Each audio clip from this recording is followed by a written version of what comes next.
Tucson and Texas. It's a whiteout, as you know. We've got the rally towels going on here tonight. And guess who I've got with me?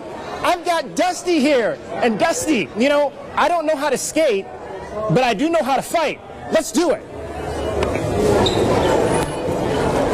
Wait. I don't want to fight Dusty. He's too good of a mascot. I love this guy. KOLD News 13's David Kelly is live on campus with a closer look at what this means for the future of the football program. Hey there, DK. Hey guys, we just had somebody drive by me and yelled out, "We want less miles." Well, we're going to get to all of that because there's another guy who the players want. Marcel Yates is currently the interim head coach of your Arizona Wildcats. He's been the defensive coordinator now for 2 seasons, and there is a groundswell within the ranks that he is the one who should get this job full time. The loudest call right now coming from none other than the starting quarterback himself, Khalil Tate. And Corey, let's get into the evolution of freshman center Lauri Markkanen, especially at the defensive end of the floor. He has made some big strides in the last month, and I want to focus on a play from the Cal game here where he was guarding Ivan Rabb out here on the perimeter. Damian, you are looking live at the Zona Zoo here on opening night as we're getting set to get things going. The record count starts with this ball game against Houston Baptist.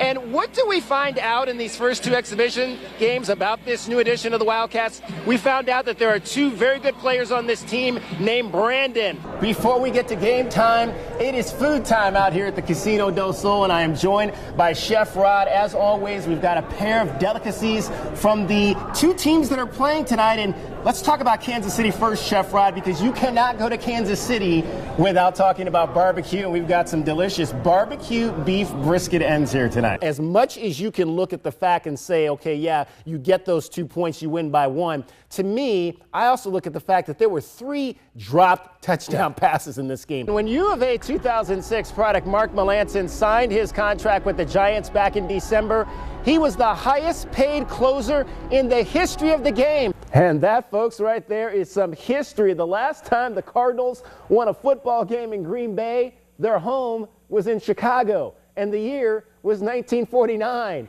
If you had Chase Edmonds and Zane Gonzalez as the key players in this Cardinals win in Green Bay, the first in 69 years, you win.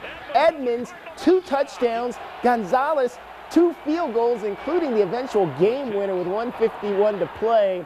The best kicker in ASU history, Zane Gonzalez, cut by the Browns in Week 3 after missing a potential game-winning kick, is a hero in Week 13. The Birds stun the Packers 20-17.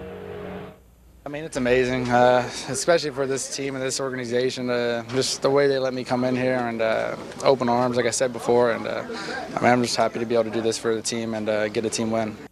And the Packers fired their coach after the game. The family of Tyler Hilinski, the Washington State quarterback who committed suicide in January, is speaking out about their son's death. And part of their story runs right here through Tucson, Arizona. You'll remember Hilinski played extensively in the Cougars' loss to the Wildcats at Arizona Stadium last November. And that game is referenced several times in a story that was published Tuesday by Sports Illustrated. Now, I pulled the excerpts from this Seattle Times story on the article that kind of summarizes the Arizona angle in one big chunk.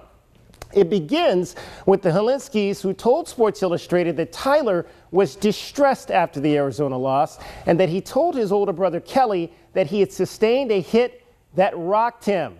In a text message to the Seattle Times on Tuesday morning, Washington State head football coach Mike Leach said he did not recall the hit Tyler told his brother about in the Arizona game. The family went on to tell SI they noticed some changes in Tyler after that loss to Arizona. He was less responsive to their calls and texts for the rest of the season, but they just chalked it up as being him busy with football and school. Tyler's dad, Mark Hilinski, told Sports Illustrated, "The reality is we missed it and we let him down." Now, the Hilinskis don't specifically pinpoint in the Sports Illustrated article the hit in question in the game against the Wildcats that their son was referring to, but this video that you're seeing right here is attached to that Sports Illustrated story. And this video includes this clip of a hit Tyler took near the goal line that was made by U of A linebacker Tony Fields. When you watch this video, you can clearly see there was helmet-to-helmet contact between the 2 players. However, there was no penalty assessed to Fields for targeting on this play. Tyler Helinski was 21 years old when he died in January. The Sports Illustrated report says an analysis of his brain at the Mayo Clinic indicates he had the first stages of CTE. CTE is the degenerative brain disease that is being more commonly found after death in men who have played the game of football. The report went on to say that the level of CTE found in 21-year-old Tyler Helinski had in fact aged his brain to that of a 65-year-old. A 21-year-old football player with the brain of a 65-year-old. I love this game called football, but man, whew, let that stat sink in and resonate for a while. I'm David Kelly. A great Wednesday evening to you. Spent the afternoon out at the Gallery Golf Club in Marana on the North Course, where something pretty incredible took place last month. Barb Parker from Calgary, Alberta, Canada. She's a snowbird and a member at the Gallery. On March 26th, she sank not one, but 2 holes in one. And not only did they come in the same round, but they came just 3 holes apart on the par 3 12th and 15th holes at the Gallery's North Course. You know, for that entire weekend, I was just walking around in a daze. On this hole here, it was 125 yards, and I hit a really good 8-iron. And it just went over, and it was a back pin, went over the little ridge. And when we got up there, sure, there it was. It was in the hole. And then 2 holes later, you get to 15. We had a breeze just like this as well, so just kind of a little breeze coming back at us. And when I hit my shot, for whatever reason, it's very difficult to see the balls land on this green, so I didn't see it go in the hole. So I kind of went up there and I was just looking at the in the rough, like just very quickly, and I thought, no, there's no way it's in the desert, because it was a really good shot, and it wasn't there. And a couple paces up, and I went up and I saw, I looked in the hole, and I had my shamrock. Here's my shamrock just staring at me, and I'm going like, and then I just froze, and I couldn't believe it, and I yelled out to everybody, and everybody's, of course, somebody, no way, you know, you're just kidding, and that, and I'm going, no, it's in the hole. It was just, yeah, it was unbelievable. After you hit a hole in one on a course like this, on a hole like this, what's it like the next time you play it?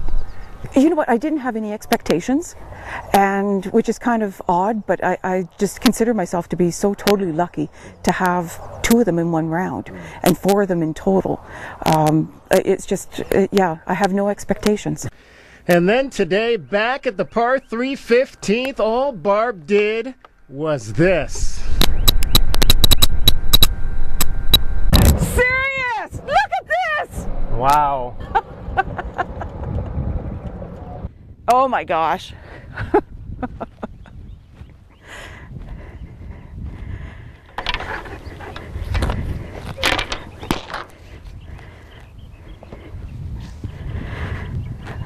Well, I don't think there's much to think about on this one.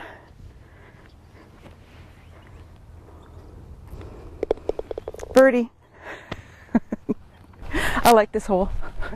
Is that crazy or what? Barb Parker, who leaves Thursday to head back home to Canada, shot a 73 that day. She made the 2 aces, matching the best round of her life. And that is sports for now. Stay right here. We are coming right back.